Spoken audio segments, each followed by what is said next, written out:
did not have it balanced, and the front end loader wheel went off to one side. There's too much weight, and it cracked the woody. So our turntable was kind of down for the winter season of 2019. Then we finally got that. No, this one, yes. So the metal railing underneath the bottom of it, when we get out there, I believe it was in the 70s that they kind of redid it. The wood finishing, of course, as the weather gets down, eventually we have to replace everything, so all the ties are freshly new. But if you guys want, we can walk down that way. We'll see another engine that's kind of not part of our original fleet. This is going to be the Southern Pacific number 18. I have a question. Yes. 482 is kind of the main engine because on the logo you see a picture of it. Yeah, there is kind of quite a popularity between engines.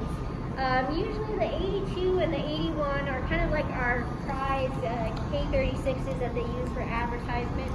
And then the 473 and the 476 are kind of the K28 prizes. The reason being is they've kind of been in quite a lot of heat in the past times. For example, the 73, as it's kind of rolling away. It's been in a roundhouse fire.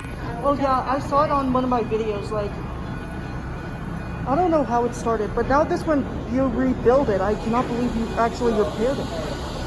Yeah, so what happened was, given that we'll just kind of segue into that, the original roundhouse was only 8 stalls. So the 10 stalls on this side, of course, did not exist. But when you have old wood and then just regular brick, kind of caked with soot and batted oil, everything just goes up into a flame. So apparently off on this corner where the welding station is, they're not too sure if it was due to a welding spark or a grinding spark that kind of started this whole fire. But February 10th, 1989, early in the morning, security was just doing a round, saw that the fire had got to the building, called 911, and the fire department came on by to take the blaze out, but they ran out of water. So given that it was wintertime, they did not know where to hook up the water to refuel. So they actually left the yard, and then by the time that they came back, the damage was done to the building. We had 5 locomotives in here at the time, so all they could do was just spray the outer portions of them. And then within that following year, in 1990, they rebuilt the roundhouse. So the 8 original stalls that were kind of on this side were rebuilt, and then they added 10 more, kind of for storage, whether it be for locomotives, tractors, or kind of any other heavy equipment. Yeah, and then it wasn't until about 1998 that officially kind of became the museum half of it. Yeah.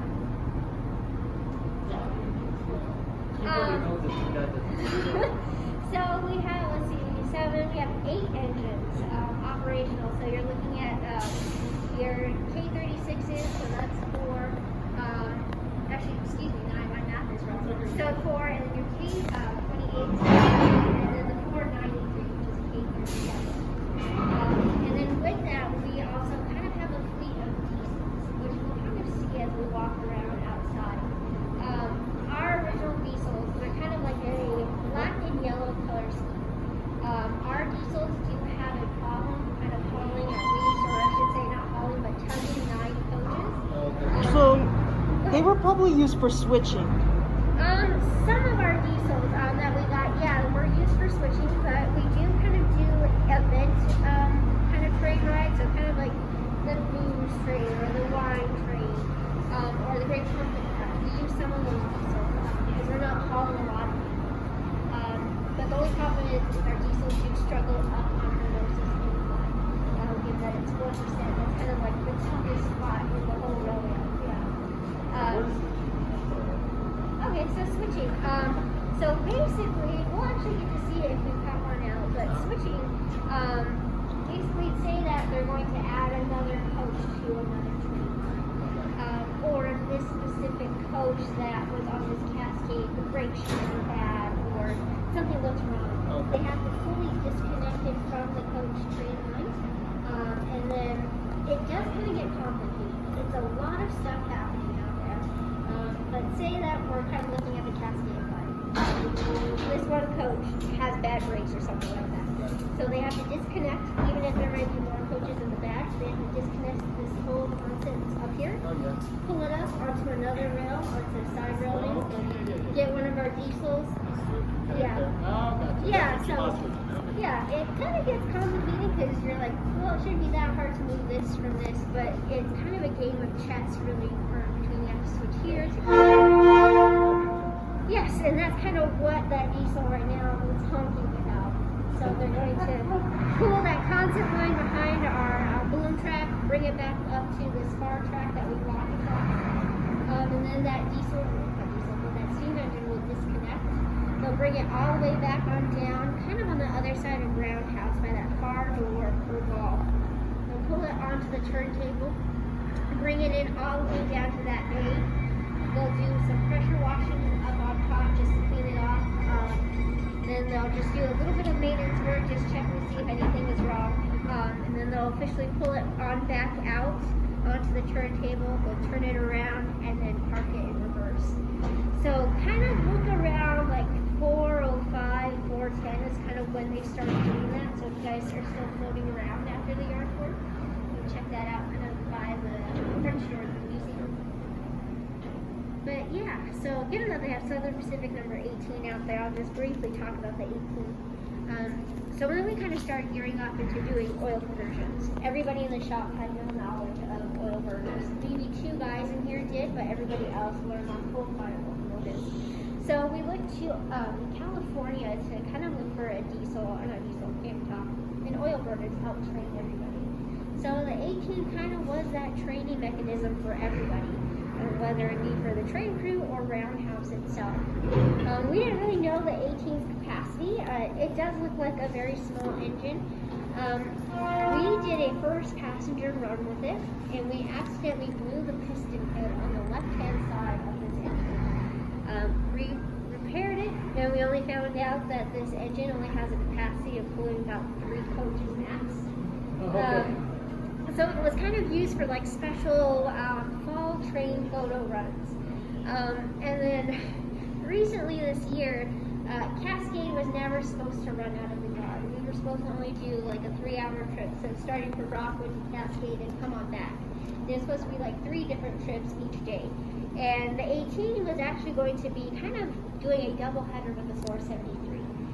But unfortunately that did not happen, so everything is now running out of the yard. As for the 18, we've done some double headers with it, a few test runs, but we really haven't used it a lot as in what we thought we were going to use it for. So I don't know how long we'll kind of keep it on loan before we return it back home. When you made the conversion from steam to oil, the steam had a whole bunch of water in the center. Now where did the oil go? So same concept of a coal fire locomotive. You know how you have your firebox? Yeah. So basically you still have a firebox, but the door is just going to be kind of this large chute. It's just going to be an opening. And instead of shoveling the coal, you're injecting oil in there. Your tender doesn't change at all. Where your coal used to kind of trickle down, they kind of hollowed that out and just made a bunker, an oil bunker, and then the water kind of sits underneath. So when you have to heat up the steam within your firebox, whether you're heating up, whether it be the coal or the oil, all of that hot gas goes through flue tubes within the boiler, and the boiler, of course, is covered by water. So they're kind of known as crown sheets. So kind of think of like a honeycomb. So on each end, we have this large plate with a bunch of holes in it, and these flue tubes sit in those holes. And when they're kind of heating up that water, it goes directly up into the steam dome. So the steam dome is going to be this first dome kind of located on this engine, or kind of out there as well. But anyways, that steam rises up, goes into that dome. It's carried by a pipe kind of up above the boiler, and then it's carried on down to the front end of the engine, and it's kind of called superheated. So what I mean is that steam comes on down. Now the gases that were kind of heated up into the firebox that have traveled through the flue tubes meet up with that steam again, and it's reheated, which then they pass back downwards to your piston heads, which then kind of start moving your wheel drives. And that's kind of the functioning of a steam locomotive. I'm still learning. I mean, I've been here for 2 years, but there's still more to it. But if you guys are ready, we can kind of take off that way, and we'll get to see the machine shop area. And then we'll come back out this way, and then we'll head outside.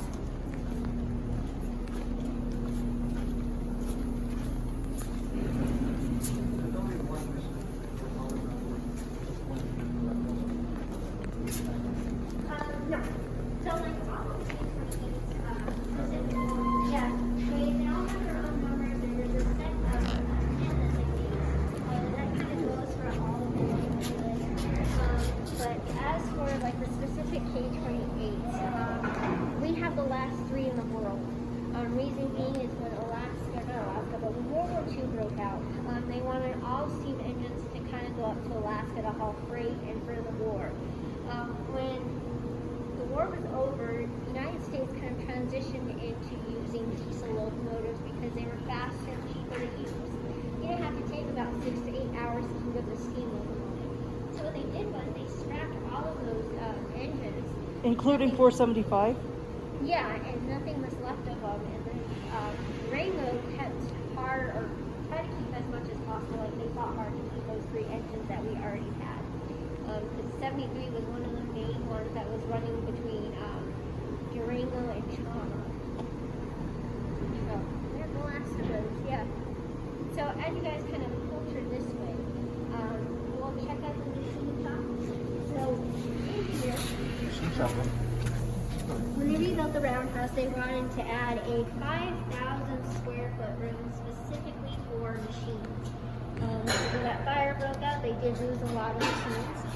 So as you kind of look in here, it does look a bit hectic. You're like, what's going on? So we'll kind of slowly walk through this whole process. So right in front of you guys, kind of dead set, this is going to be a truck set for that diesel bar in the back over there. It's going to be the back half of it. So you're looking at 3 wheel bays on each side of the track. And kind of heading off to that side, kind of where that gentleman is standing, we have our 600-ton wheel press. And then once we start to trickle slowly off that way, we have a variety of vertical to horizontal drilling presses.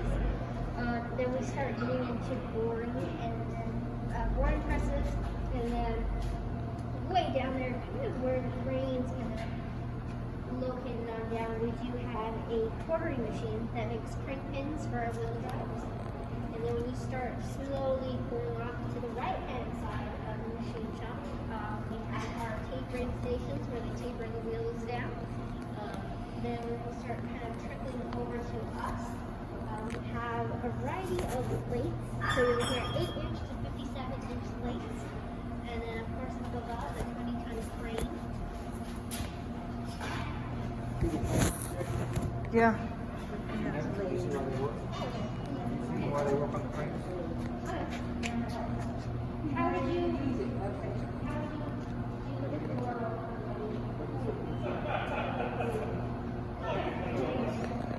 but yeah, when we look in here,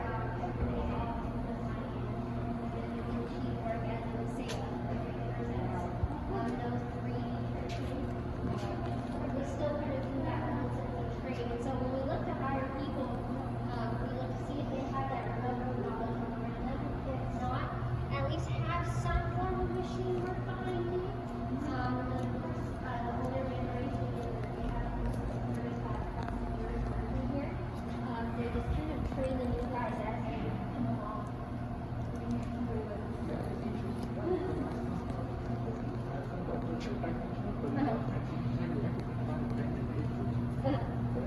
We're from Texas, so we're from Texas.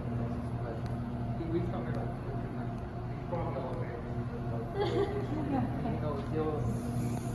that's why he knows everything we tell you. Every podcast or whatever, or videos. I think I have to, after I retire, I have to get over here to work videos.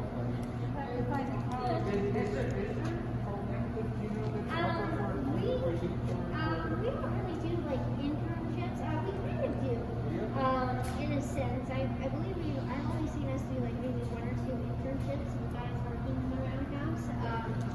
But like volunteership, a lot of that kind of happens for special events. So kind of like Polar Express or the Great Pumpkin Patch. So stuff like that. And those are volunteer kind of. Yeah, the volunteer opportunities. But there's no kind of program. We don't necessarily have like that form of an individual program. The thing that we kind of do is like if a high school company, or not high school company, if a high school is kind of reaching out, or college, if they reach out and ask, hey, can so and so work here for me, yeah, kind of those things. Yeah. Or you find a college that lets kids design their own majors. That's true. And, Very you true. know, just get a professor that was interested in this. Good point. So there are schools that specialize in machines or metals. I would assume so.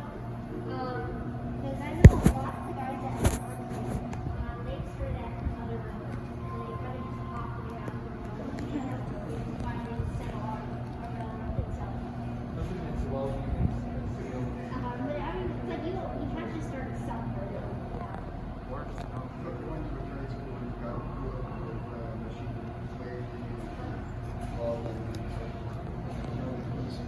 Yeah, I mean, as long as you have those basic skills, because then once you start getting into like more detailed work. Yes. Yeah, definitely. That does make sense. So if you guys are ready, we'll pop one outside and then we'll have it. Yes, pop one outside.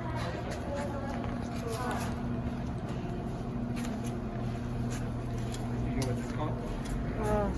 A wheel for a diesel. The mechanic shop right there. Mechanical shop. Oh, I thought. Huh? Yeah, mechanical shop. Mechanic shop. Electrics. See the crane? Yeah. You see the crane? Yeah. Do the job. Have you ever seen that video? So in 2018, back when we had that fire breakout, See what that man so I did? guess Hop the over. new people that they Get hired wet. for the Get wet. new position, they laid them off. So with that being said, I saw a job opportunity after I graduated from Fort Lewis College. Majoring in history, public history. Didn't want to do teaching whatsoever. Saw this job opening, took it, and here I am.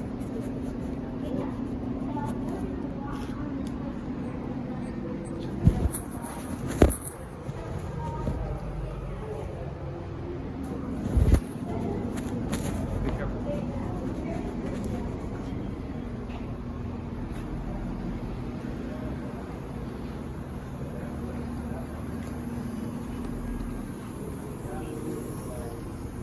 If you guys would like, you can come on out here. We can head straight into car shop, and then we can head on down looking at one of our new diesels. Or if you guys want, we can walk on down and see the new diesel and the pole shoe or the pole. I'll leave that up to you guys, whether you want to see Statue, Bulldog, along with the diesel, or car shop first, whichever one you guys want to do. Car shop. Okay.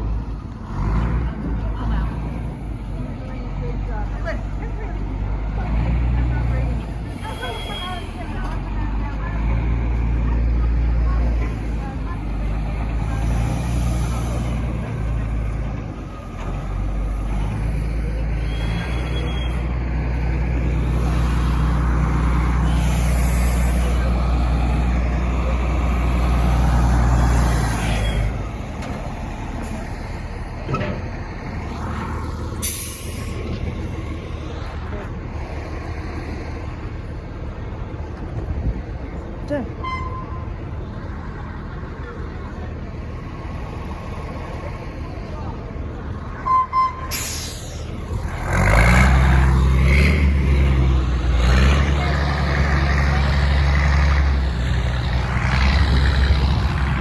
I can already see 476. Huh? I can already see 476. Yeah, we can walk over there if you would like.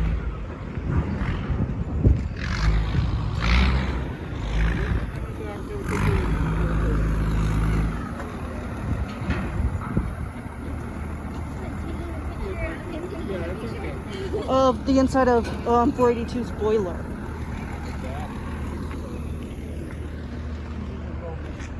I'm gonna mess it up. Yeah. Um, He just wanted to see the 76. And I said, are y'all? Do you all have any plans on restoring any of your engines in the museum? So the 478, which is kind of dead set in the museum, like dead set in the middle, that one is waiting for its maintenance overhaul. So they basically kind of have to tear it all apart and rebuild it back up.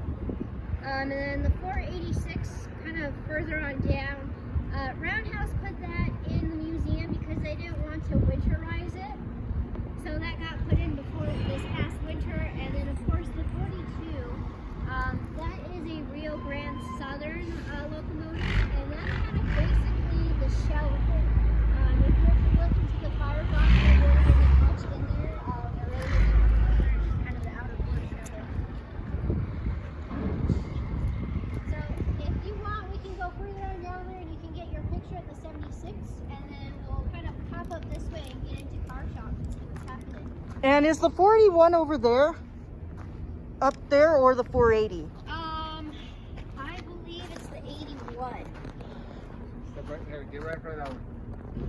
I can take pictures of these. And I could always see the whose tender is that? 480 or 41's tender? Good question. I don't know on that one. Hey, you can take your mask off. Oh, I'm okay. It's good. It's safe. Yeah. Come on. It's safe. You can take yourself. Yeah, I mean, Oh, Safe. and then put my headphones on. I'll put it on. Don't worry. You're safe. You're safe. the museum, we originally had the engines kind of in there along with the engine, but it was Take a picture of you right there on 476.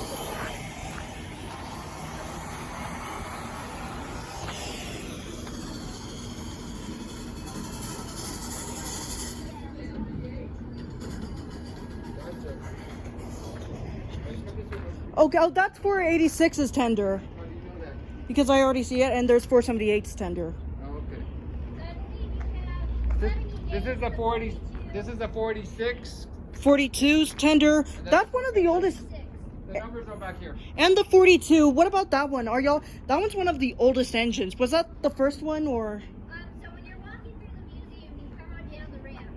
The 42 is the first engine kind of on the track closest to you. That's kind of just the shell of the engine. There really isn't a boiler in there anymore, nor is there a firebox. So that would have to go through extensive restoration and a lot of money. And the 78 just needs the maintenance overhaul, so they just got to do some maintenance work for it. And then the 86, they just put in the museum, and they didn't want to winterize. So why don't you challenge her? I'm giving him a hard time. What did she just say? It takes a what? A long time to restore these. And what else does it take? Extensive restoration. No, but what else? Money. Money. Why don't you ask her how much? You always ask me. How much money does it take? It's over like $1 million, or over. Yeah, for locomotives, it is pretty pricey. When you start talking about coaches themselves, just for a standard coach, just one of those regular bus-seating coaches, you're looking at over $100,000 just for a coach itself. Then when you get into those nice burgundy coaches, you're looking at about $250,000 to $500,000. And the big engine and the actual built? Millions. Yes. I've already given you like a rough estimation on that one. I should, but I can take it. yeah, a lot of money. Keep asking me, and I could. Hold that.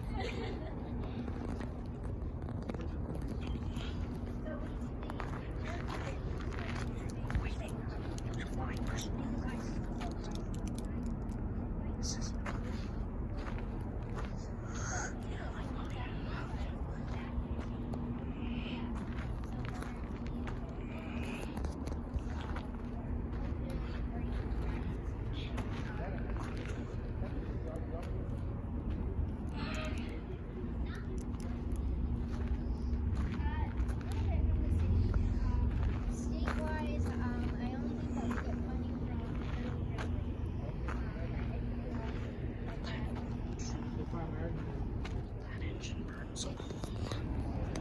That engine burns coal. This engine burns.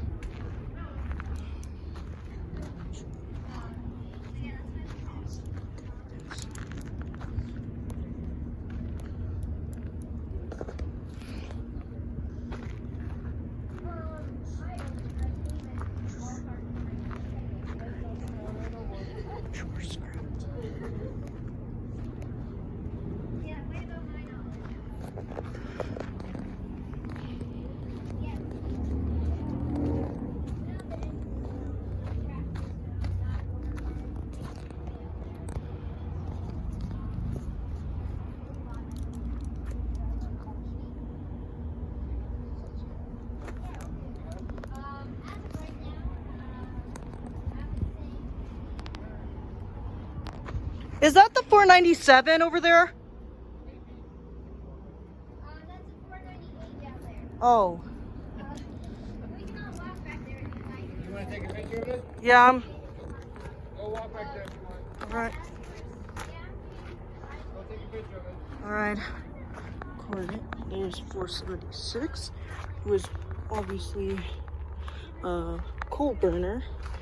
Guys, I just don't want. It's really sad to hear some of these engines being converted to oil, to the coal. And there's 476. Hey, she has her snowplow on. That's the first time I've saw a Denver and Rio Grande Western locomotive with their cow catchers on. Here's the 481, one of my favorite engine of all time. And obviously the 481 is still here. And I don't know about the 498, a K37 class by Baldwin, which is also, I don't know if it's going to be waiting a major overhaul like their others. 481, this particular locomotive is still here in operation. But to see 498 and 481,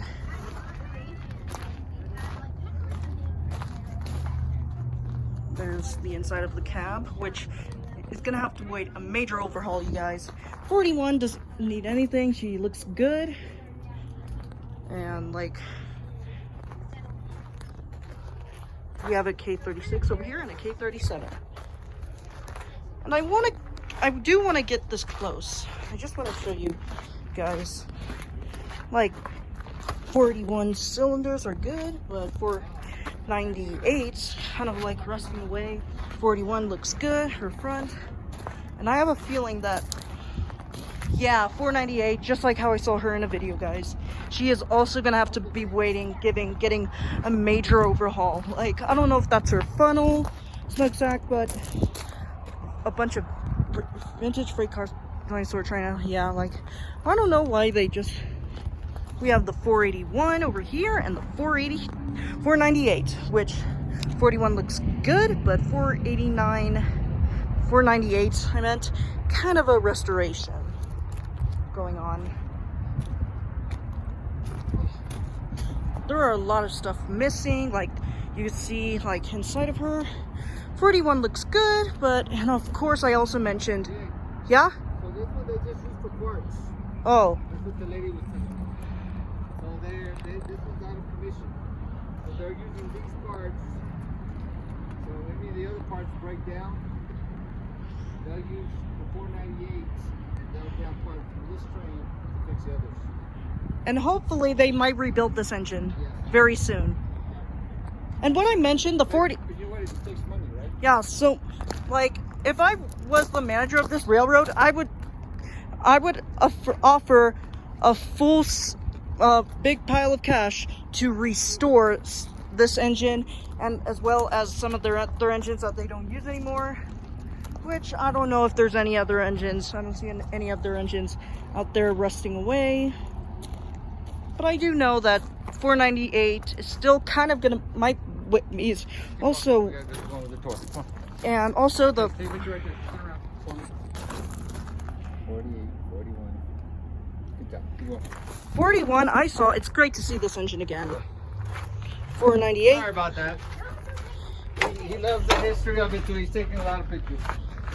This is the opportunity to see behind the scenes without somebody saying, "Hey, what are you doing back there?" Yes. He's taking it on. Yeah. I don't see why not, since we also have that. You would have a big, you would enjoy that. Diego. Yeah? It's really Right good. there. Hey, let's say you may be able to hop up. Well, Do I that? kind of just don't want to do that because I don't want to mess with any of it. I do not want anything I to just don't know if damage. you want to take a look at it. Look. Yeah. Look, do you want to take a look up there? I already see, like, There's a hole. the inside. Hey, look, why don't you take a step up there? Here, let me help you. I got it. Hey, easy. Take another step. Take another step. Good. Take another step. Take another step. There you go. Now take pictures and videos all you want. All right. Do whatever you gotta do. Here's like the inside of the 476, who is like there's the firebox, guys, and like this is where like the engineer sits, the fireman sits, and also it's great to see this engine. Like this is like the firebox.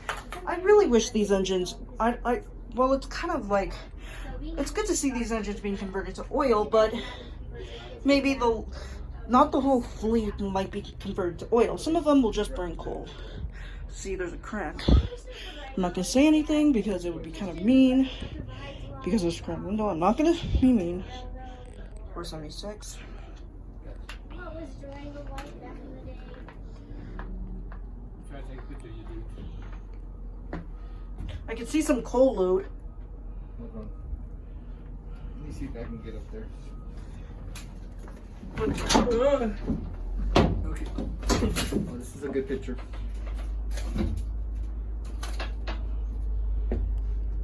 Alright, let's see. Atta boy. Say thank you to Ray Lynn to let me Thank get in you. here. Right. Do you know those? Do you know the parts of this? Yeah, that's the firebox. That's the firebox, and okay. that's the brake. That's a brake right there. And that's the throttle right there, Oh. and this is the whistle cord. Nice. What's that gauge? Is that the gauge of the Which one? temperature? The Oh yeah, temperature that's gauge? the or I don't know if that's the speed gauge. No, that's the temperature gauge, or that's the speed gauge.